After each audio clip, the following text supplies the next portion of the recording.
ngayon, kung banwa, Disney nyo. At direct distributor of Lifestyle PH, at the Nature Alcoholian and Heirs of Enthusiast. So, sensya na mga kapatid. Ngayon lang ako siguro nag-vlog dito ngayon taon na ito ng 2024 kasi busy lahat ng New Year. So, pinapapabot ko na sa inyo, Happy New Year ulit. So, bago natin simulan lahat ng mga panibagong episode sa remake, di pala sa mga panibagong taon ng reviews ng mga pellet can, ilang shoutouts na naman ang inilatala sa screen. So, sit back, relax, and enjoy the show. God bless.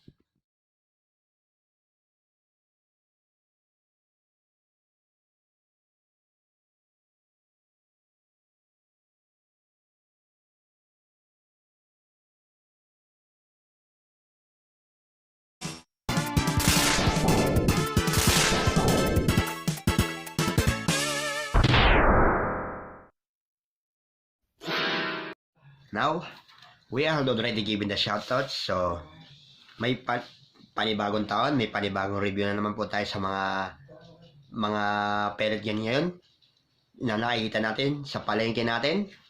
Yung mga tinatawag nating the best palengke pellet gun ever, kagaya na nasa picture. Ayan, yung mga nakita sa palengke. Pero, already na na-i-vlog natin yung karamihan sa mga yan. So, ang i-vlog po natin ngayon, i-flex natin itong maliit na to. Ayan. Tawag dito, para mang Double Eagle M71. Pero, may kahalin tulad dito sa concealed carry pellet guns o firearms. Halos kasi laki ng palad mo na yung ganyan. Diba? Pero, kamukha ito ng isang totoong baril na nakikita ko rin na sa YouTube din na tinatawag na Perfecta FBI 8000. Pero alam mo ng bala nun? Mga ng bala nun, mga nasa 380 o ganun. Pero ito, specifications ko, ito, maliit na magazine, 7 rounds. Tapos, itong air pump andito Ayan o. Tapos, ganyan kayo yung bearing. So, ibig sabihin, pa-flicker lang naman to Pero, kung pwede mo naman dadali sa mga high school, pwede kahit sa wallet mo, kahit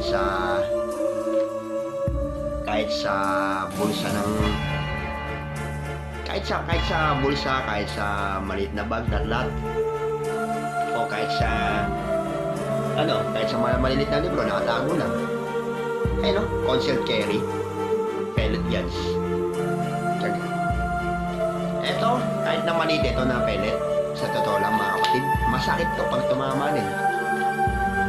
Kahit na gano'n siguro mga 1 inch yata, parang ang haba ng diameter ito Tapos, yung air pump malaki din. Talagang malakas to Ang bala 6mm BBs. So, etong mga gamit natin kapag, alam mo na, kasi pag may nakita tayo na magbibit tayo ng mahaba, kagaya nito, delikado. Mas lalo naman ito. Ayan, delikado rin.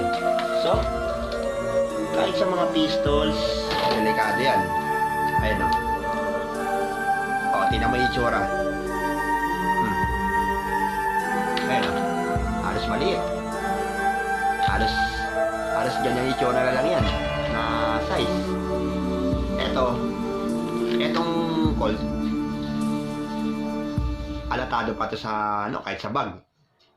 Kasi titingnan yan kahit sa gilid, alatado rin. Pwede. Pero pwede pa naman magiging concealed carry ito Pero hindi siya magkakasya sa bulsa. Ito pwede pa. Magkakasya sa bulsa yan.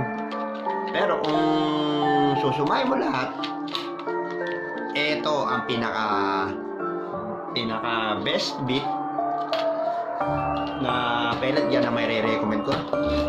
Para kung saali, alam mo na. Pang-blinker lang naman sa mga bully. Sa eskwelahan, sa at kung saan-saan mo sa mga paligid. So, pellet yan pa rin ito. Kahit ganito maliit, masakit. Diba? So, Pero, kung susumahin mo, kung bubutasin itong titingnan natin kung talaga nakakabutas ito. Eto, subukan natin to. Hindi siya bubutas. Kasi pang ano lang yan eh. Isa pa. O, diba? Tumatalbog lang eh. Bumabakat lang siya, oh. Ayun, oh. Yung dalawang bakat na yan. Kahit ano mangyayari. Kahit na mahina ang demerit, di nakakabutas, masakit pa rin ito.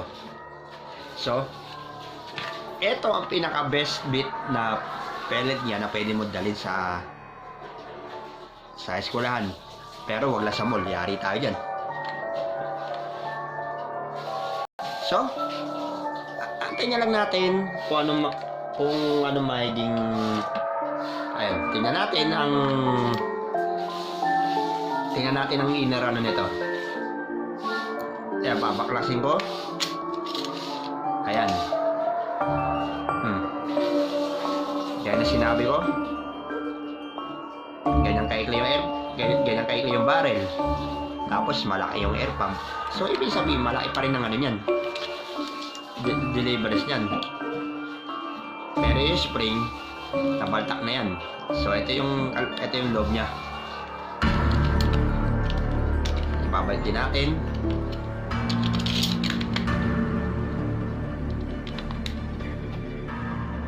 Pero alam mo, inabahan na mahaba na to eh. Dati may siyan, pinenta ko na mahaba para magmukhang malakas ang power. So yun na yan. So this has been sa pellet gun reviews na to na naitakal natin sa unang bugso ng taon na to sa pellet gun reviews and reverse crops na to. So we have to end this vlog for now. This is Nino, and direct distributor of Lifestyles PH and the Natural Color Gun and also enthusiast. So like, share, and subscribe sa lahat ng mga panibago natin mga set na mga pellet gun reviews, reverse crops, anything and everything. Pati na sa remake, pinaplansya pa. So bago natin yan na vlog, sasabihin ko sa inyo, Happy New Year! Happy New Year na rin! At abangan natin ang susunod na mga vlogs natin. So, stay tuned. So, sit back, relax, and enjoy the show. See you around sa panibagong vlog. God bless. Hindi ko rin napansin eh. Dapat hindi ako naging manhid sa damdamin nyo. Hindi, okay lang sa amin. Wag mo na lang kaming intindihin. Kaya naman, baka gusto nyo nang gumanti sa akin ngayon. Yeah! Eto, libre-libre. Nakabaladra na mukha ko. Sige na, para naman matupad ang pangarap nyo. Promise, hindi ako gaganti.